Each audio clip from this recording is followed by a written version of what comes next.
One of the issues we care most about on the Young Turks is climate change. Well, it doesn't get any more important than making sure we protect the planet that we're on. It's right up there in important issues. So I'm really happy to announce that we're doing a partnership with Participant Media. They're an amazing company. They did The Help, Lincoln, Spotlight, all these other movies, including Inconvenient Truth. That came out in 2006. That changed the way that I saw this issue, and it added an urgency which was desperately needed for me and for a lot of people. Well, they now have a sequel called An Inconvenient Sequel, Truth to Power. And I love that it's getting the message out and continues to do that. That what they also want you to do is take action as part of this movie. The movie comes out July 28th in New York and LA, and August 4th nationwide. I want to have you look at a part of the trailer here to give you a sense of how powerful An Inconvenient Sequel is. And by the way, the first easy action you can take is to watch it. So let's take a look here. It's supposed to be 70 degrees today. It's freezing here. Speaking of global warming, we need some global warming. It's freezing. The most criticized scene in the movie An Inconvenient Truth was showing that the combination of sea level rise and storm surge would flood the 9/11 memorial site. And people said, what a terrible exaggeration. Hurricane Sandy slammed into New York City last night, flooding the World Trade Center site. Storms get stronger and more destructive. Watch the water splash off the city. It's time to put America first. That includes a promise to cancel billions in climate change spending. Our plan will end the EPA. This is our home. Whose house? Our house. I like that ending. That was powerful. It is powerful. I mean, when you look at it and he says, this is our home. You know what you do with your home? You protect your home. Exactly. That's what you do. I like to see Gore angry like that. John, what are the actions they can take? Well, look, we're gonna get into some specifics. We have some general principles that you can, starting today, live by to try to make good on what you will learn from this movie and how we can actually solve the problem. Here are 3 different areas you can take part in.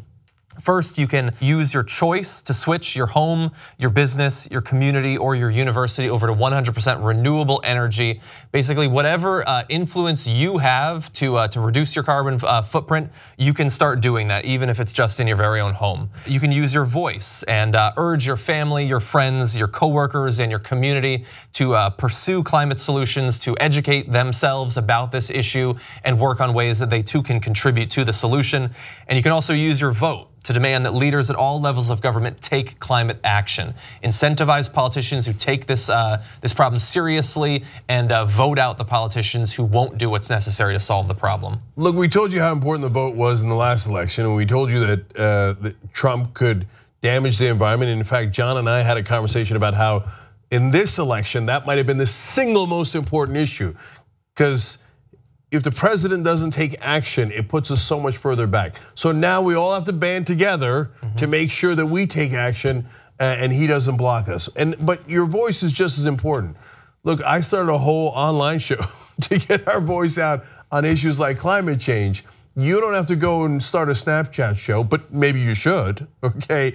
But at a minimum, talk to your family, friends, vote, get out there and be heard. And look, the part of it is you got to get angry to take some action. And if we don't stand up, nobody is. So what's the 10 days of action, John? So we gave you some general guidelines on how you can take part and how you can push for the change that's necessary to deal with this problem. But we also want to give you specifics. We're gonna have 10 different days of action and some organizations that you can get involved with that are directly dealing with this issue. So for day 1, we have the Climate Reality Project. This is an organization set up by Al Gore, and it is working to put both activists and concerned citizens in touch with the resources they need to make change, also with the people that need to be persuaded, that need to be pushed into making the change that's necessary.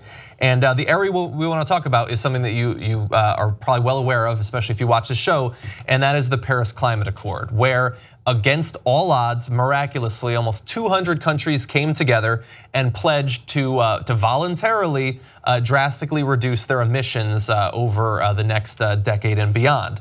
And it was amazing that it happened. Of course, then Donald Trump gets elected and he wants to pull us out of that.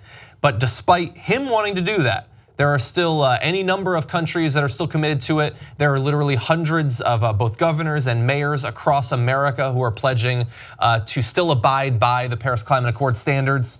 And you can actually join in that as well. There's a pledge that you can sign, the I Am Still In pledge, that pledges that you personally are still going to work to reduce your own carbon emissions in a number of different ways, which some of which you're already probably aware of, others which we will cover in the remaining days of action, to support both businesses and politicians, cities and states that pledge to remain under the Paris Climate Accord standards, to work to continually try to push President Trump to get the entire country back on the right track in whatever way is possible or necessary, and also to call on Congress to punish polluters, to incentivize green energy and all related issues like that. You can make that pledge. It is linked down below. Come on, guys. 70% of the country agrees with us. So if one of the things that they talk about here is using your vote, right? Well, if we're 70% of the country, we should be winning. So when Trump pulled us out of the Paris Agreement, and the mayors and the governors stood up to him, I loved it, especially the Pittsburgh mayor when he did what he did, right? But then you got to put people like that in office. So use your voice, use your vote, use your choice. You got to get involved. And by the way, if you don't know enough about it, I hear you, brother. That's why they've got the Paris Toolkit. So check that out, learn all that you have to. I mean, that's part of the whole point of the Climate Reality Project. Get educated, find out what's happening. And you can spread that information as well. And when knuckleheads come in and say, oh, here's a snowball, so there must be no global warming, like United States senators, you could be armed with the knowledge and the real facts and the truth about this. And then once you see it, you realize why we have to act right now. Yeah. So go to An Inconvenient Sequel's Facebook page. Every day there's gonna be a new video about how you can get involved. And I like that there's all these different groups, because pick the one that's best for you and go, get involved and take action. Exactly, and one thing that they're stressing at the Climate Reality Project that I love, and that I think too many people after seeing the original movie eventually thought, well, man, this is such a big problem. Can we really do anything about it? And a certain apathy can come about, but they are working their asses off to make sure that nobody succumbs to that again. They have the simple message that you can spread. The climate change crisis is urgent. It is a danger and a threat to our civilization, but solutions are actually here. There are a million things that we can and must do to deal with the problem. It is not outside of our ability to work past this problem. And then beyond that, of course, there is the actual movie where you'll learn far more. So the movie comes out on July 28th in LA and New York, and then opens nationwide August 4th. Don't miss it, because it also is incredibly moving pictures and video, obviously, but also the information you need. And I remember walking out in 2006 from An Inconvenient Truth thinking, damn, even I didn't know it was that bad. Same. And look, if your house is under attack, do you think that's urgent or not urgent? I'm gonna put that in the urgent category. So we gotta do something right now. It starts with An Inconvenient Sequel, but make sure that you're part of the action.